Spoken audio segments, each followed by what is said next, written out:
नमस्कार दोस्तों, स्वागत है आपका हमारे धर्मार्थ ज्ञान दर्पण YouTube चैनल में। तो दोस्तों, एक तोता ने मैना को बताया कि संसार में सबसे बड़ा पापी कौन है, महिला या पुरुष। तोता और मैना की ज्ञानवर्धक कहानी। तो दोस्तों, ये सब जानने के लिए आपको इस वीडियो को अंत तक ही देखना पड़ेगा, तभी ये सब जान पाओगे। तो दोस्तों चलिए बढ़ते हैं वीडियो में आगे। तो जैसे कि दोस्तों, एक समय की बात थी, एक भोगवती नाम की एक नगरी थी। उसमें राजा अमर्त्य सेन राज करता था। उसके पास चिंतामणि नाम का एक पालतू तोता था। एक दिन राजा ने उससे पूछा, हमारा ब्याह किसके साथ होगा? और दोस्तों, तोते ने कहा, तुम्हारा ब्याह मगध देश के राजा की बेटी चंद्रावती के साथ होगा। राजा ने ज्योतिषी को बुलाकर पूछा तो उसने भी यही कहा। उधर मगध देश की राजकन्या के पास एक मैना थी। उसका नाम था मदन मंजरी। एक दिन राजकन्या ने उससे पूछा कि मेरा विवाह किसके साथ होगा, तो उसने कह दिया कि भोगवती नगर के राजा अमर्त्य सेन के साथ। और दोस्तों, दैव योग से कुछ समय बाद दोनों को विवाह हो गया। रानी के साथ उसकी मैना भी आ गई। राजा रानी ने तोता मैना का ब्याह करके उन्हें अपने शयन कक्ष में ही रख लिया। और दोस्तों, एक दिन की बात है, तोता मैना में बहस हो गई। मैना ने कहा, पुरुष बड़ा पापी, विश्वासघाती और अधर्मी होता है। तोते ने कहा, स्त्री झूठी, लालची और हत्यारी होती है। दोनों का झगड़ा बढ़ गया तो राजा ने उनसे कहा, क्या बात है, तुम आपस में लड़ते क्यों हो? मैना ने कहा, महाराज, पुरुष बड़े बुरे होते हैं। इसके बाद मैना ने एक कहानी सुनाई। और दोस्तों, इलापुर नगर में महाधन नाम का एक सेठ रहा करता था। विवाह के बहुत दिनों के बाद उसके घर एक लड़का पैदा हुआ। सेठ ने उसका बड़ी अच्छी तरह से लालन पालन किया, पर लड़का बड़ा होकर जुआ खेलने लगा। इस बीच सेठ मर गया। लड़के ने अपना सारा धन जुए में खो दिया। जब पास में कुछ न बचा तो वह नगर छोड़कर चंद्रपुरी नामक नगरी में जा पहुंचा। और दोस्तों, वहां हेमगुप्त नाम का साहूकार रहता था। उसके पास जाकर उसने अपने पिता का परिचय दिया और कहा कि मैं जहाज लेकर सौदागरी करने गया था। माल बेचा, धन कमाया, लेकिन लौटते में समुद्र में ऐसा तूफान आया कि जहाज डूब गया और मैं जैसे तैसे बचकर यहां आ गया। और दोस्तों, उस सेठ की एक लड़की थी, रत्नावती। सेठ को बड़ी खुशी हुई कि घर बैठे इतना अच्छा लड़का मिल गया। उसने उस लड़के को अपने घर में रख लिया और कुछ दिन बाद उसने उससे अपनी लड़की का विवाह कर दिया। दोनों वहीं रहने लगे। अंत में एक दिन वहां से विदा हुए। सेठ ने बहुत सा धन दिया और एक दासी को उनके साथ भेज दिया। और दोस्तों, रास्ते में एक जंगल पड़ता था। वहां आकर लड़के ने स्त्री से कहा, यहां बहुत डर है, तुम अपने गहने उतारकर मेरी कमर में बांध दो। लड़की ने ऐसा ही किया। इसके बाद लड़के ने कहारों को धन देकर डोले को वापस करा दिया और दासी को मारकर कुएं में डाल दिया। फिर स्त्री को भी कुएं में पटक कर आगे बढ़ गया। और दोस्तों, स्त्री रोने लगी। एक मुसाफिर उधर जा रहा था। जंगल में रोने की आवाज सुनकर वह वहां आया, उसे कुएं से निकालकर उसके घर पहुंचा दिया। स्त्री ने घर जाकर माँ बाप से कह दिया कि रास्ते में चोरों ने हमारे गहने छीन लिए और दासी को मारकर मुझे कुएं में ढकेल कर भाग गए।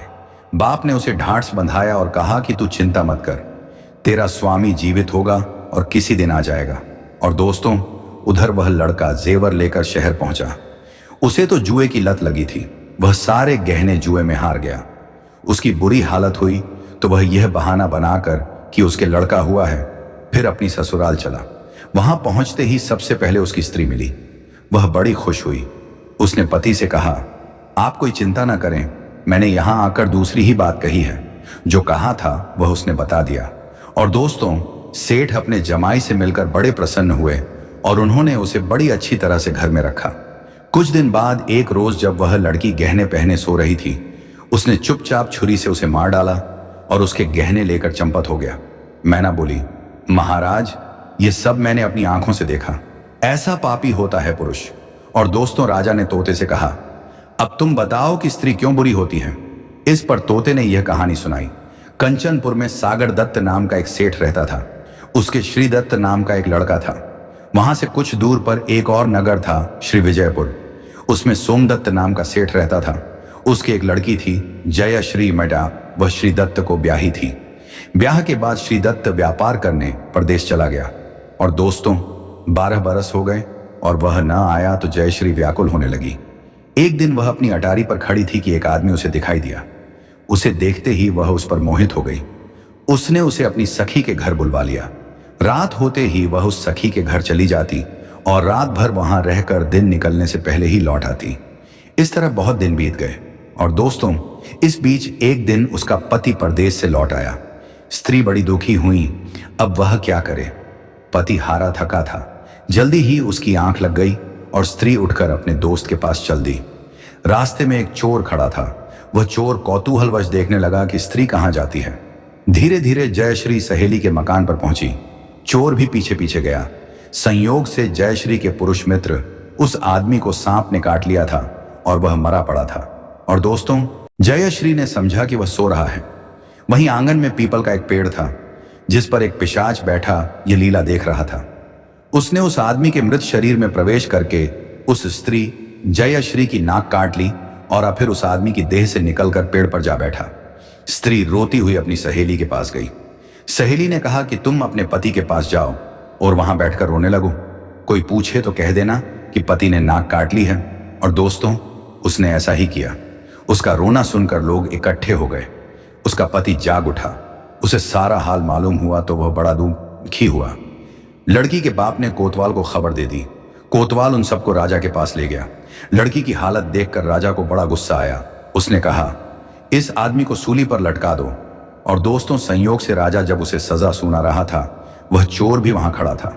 जब उसने देखा कि एक बेकसूर आदमी को सूली पर लटकाया जा रहा है तो उसने राजा के सामने जाकर सब हाल सच सच बता दिया। बोला, अगर मेरी बात का विश्वास न हो तो जाकर देख लीजिए, उस आदमी के मुंह में स्त्री की नाक है। और दोस्तों, राजा ने दिखवाया तो बात सच निकली। इतना कहकर तोता बोला, हे राजा, स्त्रियां ऐसी होती हैं। राजा ने उस स्त्री का सिर मुड़वाकर गधे पर चढ़ाकर नगर में घुमाया और शहर से बाहर छोड़वा दिया। यह कहानी सुनाकर बेताल बोला, राजा बताओ कि दोनों में ज्यादा पापी कौन है? और दोस्तों, राजा विक्रमादित्य ने कहा, स्त्री। बेताल ने पूछा, कैसे?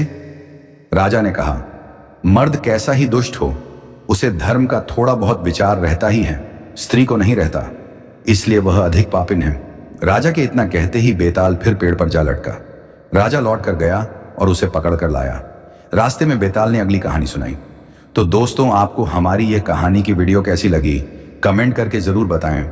और दोस्तों, आपको हमारी यह कहानी की वीडियो अच्छी लगी हो तो प्लीज हमारी इस वीडियो को एक लाइक जरूर कर देना।